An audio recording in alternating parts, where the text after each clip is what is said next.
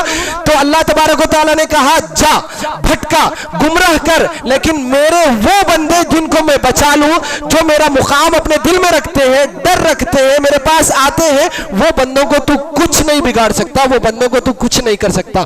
تو ہم کو ان بندوں میں شامل ہونا چاہیے، اور ہم ان بندوں میں اسی وقت شامل ہو سکتے ہیں جب ہمارا رشتہ اللہ سے مضبوط ہو جائے، اللہ کے پاس ہم آئے، اللہ سے، اللہ کی طرف رجوع کریں، اسی وقت ہم اللہ سے اپنا رشتہ مضبوط کر سکتے ہیں۔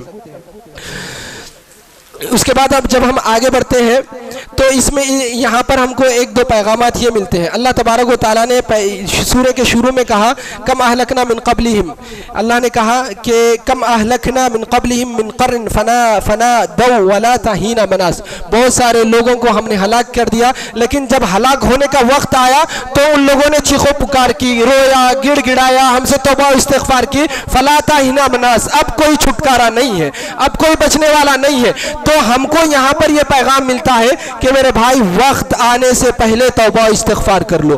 توبہ کے دروازے بند ہو جائیں گے، توبہ کا در بند ہو جائے گا، تو کتنا بھی گڑ گڑاؤ، رو، اللہ کے پاس عاجزی کرو، پہلے تو وقت ملے گا نہیں، سکرات کا وقت آ جائے گا تو پہلے تو وقت ملے گا نہیں، لیکن اس وقت ہماری توبہ بھی قبول نہیں کی جائے گی۔ فرعون کے بارے میں اللہ تبارک و تعالیٰ نے کہا کہ جب وہ غرق ہو رہا تھا اس وقت اس نے کہا میں اب ایمان لاتا ہوں فرعون پر، لیکن اللہ نے کہا اليوم ننجیک ببدنک لتکون لمن خلفک آیا، اب تیری توبہ کوئی کام آنے والی نہیں ہے، اب ہم تجھ کو ہلاک و برباد کریں گے اور تیرے بدن کو ہم باقی اور سلامت رکھ کر آنے والوں کے لیے عبرت بنا دیں گے۔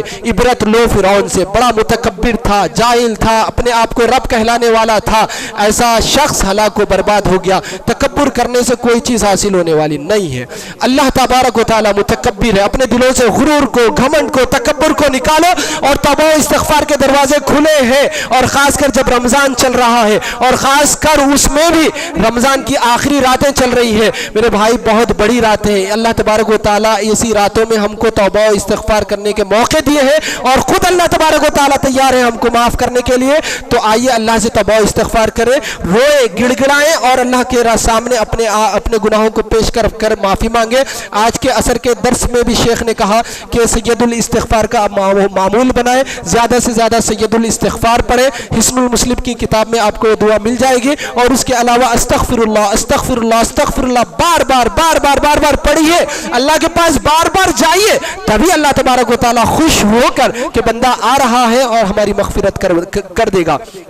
تو یہی پیغام ہے کہ اب بہترین وقت ہے ہم کو، اور خاص کر اللہ کے رسول صلی اللہ علیہ وسلم نے کہا للہ اتقاء من النار، اللہ تبارک و تعالیٰ رمضان میں ہر رات لوگوں کو جہنم سے آزاد کرتا ہے، وذالک کل لیلہ، ہر رات کرتا ہے، اور خاص کر اب یہ جو بڑی راتیں چل رہی ہیں تو اللہ تبارک و تعالیٰ بڑے ہزاروں لوگوں کو جہنم سے آزاد کر رہا ہے۔ استغفار کا مطلب یہی ہے کہ ہمارے گناہوں کو معاف کروا لو، جہنم سے آزادی کروا لو۔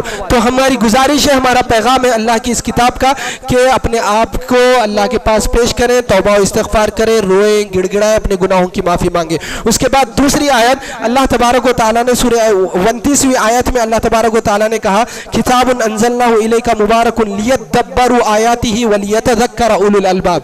بہت سارے میں پیغامات چھوڑ کر خاص پیغامات کی طرف آپ کی توجہ دلانا چاہتا ہوں۔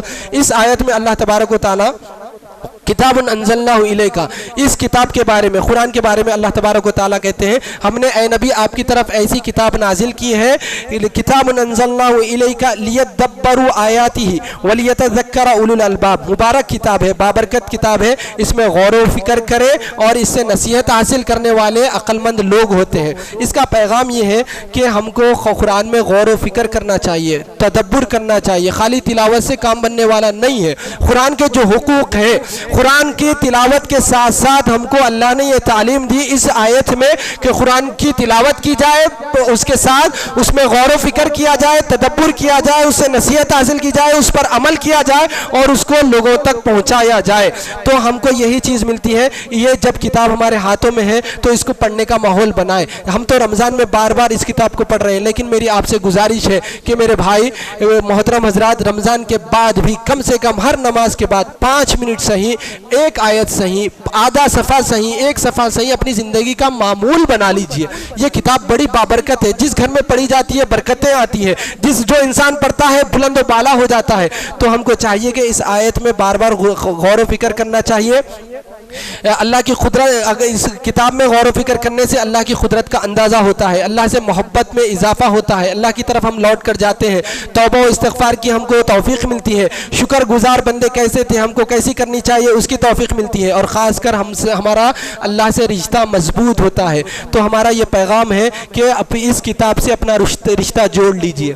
رمضان کے بعد بھی اس معمول کو باقی رکھنے کی کوشش کریں، اس کو پڑھنے کے ساتھ ساتھ اس میں غور و فکر کرنے کی کوشش کریں، علماء کے پاس جائیں، ایک آیت صحیح اس کو غور کریں، تدبر کریں، اس میں اللہ کیا کہہ رہا ہے، کیوں کہہ رہا ہے، کیا پیغام ہے، اس کو غور و فکر کرنے کی کوشش کریں۔ اور اس کتاب کو پڑھنے، غور و فکر کرنے کے بھی بڑے سارے پیغامات ہم کو ملتے ہیں۔ یقال لصاحب القرآن، کہ قرآن کے پڑھنے والے سے کہا جائے گا پڑھتا جا، چڑھتا جا، اور تیری آخری منزل وہیں پر ہوگی جو آخری آیت تو پڑھے گا۔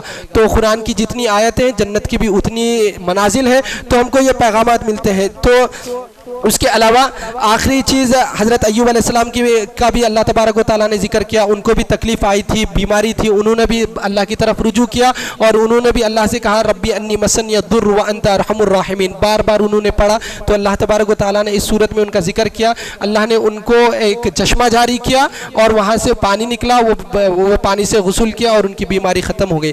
بہرحال یہ پیغامات ہم کو ملتے ہیں، پیغامات ملنے کے بعد اگر ہم اس پر عمل نہیں کرتے تو ہم بڑے بدنصیب ہوتے ہیں۔ ہم کو چاہیے کہ ان پیغامات پر عمل کرنے کی کوشش کریں، اور خاص کر اس میں بھی اللہ تبارک و تعالیٰ نے آخر میں حضرت آدم علیہ السلام کا اور ابلیس کا قصہ ذکر کیا۔ یہاں پر میں آپ لوگوں کو بتانا چاہتا ہوں، ابلیس نے ایک سجدے کا انکار کیا، وہ جنت سے دھتکارا گیا، رجیم ہو گیا، مردود ہو گیا۔ ہم کتنے سجدے چھوڑتے ہیں، ہم کو اپنی فکر کرنی چاہیے، اور خاص کر نمازوں کے ساتھ ساتھ نماز فجر کی ہم کو فکر کرنی چاہیے۔ اللہ کے رسول نے کہا فجر کی نماز کی 2 رکعت سنتیں دنیا میں جتنی چیزیں ہیں سب سے بہترین ہے، لیکن ہم بدنصیب اتنے ہیں کہ انہی 2 رکعت کو چھوڑ کر ہمارا گھرانہ سوتا ہے، گھر والے سوتے ہیں، ہمارا باپ سوتا ہے، ماں سوتی ہے، بچے سوتے ہیں، کوئی ایک فرد نماز کو آتا ہے۔ ان چیزوں کو ہمیں اپنانے کی ضرورت ہے۔ بہرحال ان چیزوں پر میں اپنی بات کو ختم کرتے ہوئے، اس کے بعد سورہ زمر شروع ہوتی ہے۔ سورہ زمر میں بھی اللہ تبارک و تعالیٰ نے چند پیغامات دیے، تھوڑا سا اس کا یہ ہے قصہ ہے جو کل انشاءاللہ آپ سنیں گے۔ میں اسی بات پر اپنی بات ختم کرتے ہوئے اللہ رب العالمین سے دعا کرتا ہوں کہ رب العالمین جو باتیں کہی گئی ہیں، رب العالمین سب سے پہلے مجھے اور میرے گھر والوں کو عمل کرنے کی توفیق عطا فرما۔ اللہ قرآن کے پیغامات میں غور و فکر کرنے، قرآن میں تدبر کرنے کی ہمیں توفیق عطا فرما۔ قرآن سے کیا پیغام ہم کو ملتا ہے اس کو اپنی زندگی میں لا کر عمل کرنے کی توفیق عطا فرما۔ اللہ قرآن کی برکتیں ہماری زندگی میں نازل فرما، اللہ قرآن کی برکتیں عطا فرما، رحمتیں ہمیں عطا فرما۔ اللہ ہماری مغفرت فرما دے، ہماری توبہ و استغفار کو قبول فرما، ہماری عبادتوں کو، نماز کو، قیام کو اللہ رب العالمین قبول فرما لے۔ اللہ ہمارے ہر چیز کو قبول فرما لے۔ ربنا تقبل منا انک انت السمیع العلیم وتب علینا انک انت التواب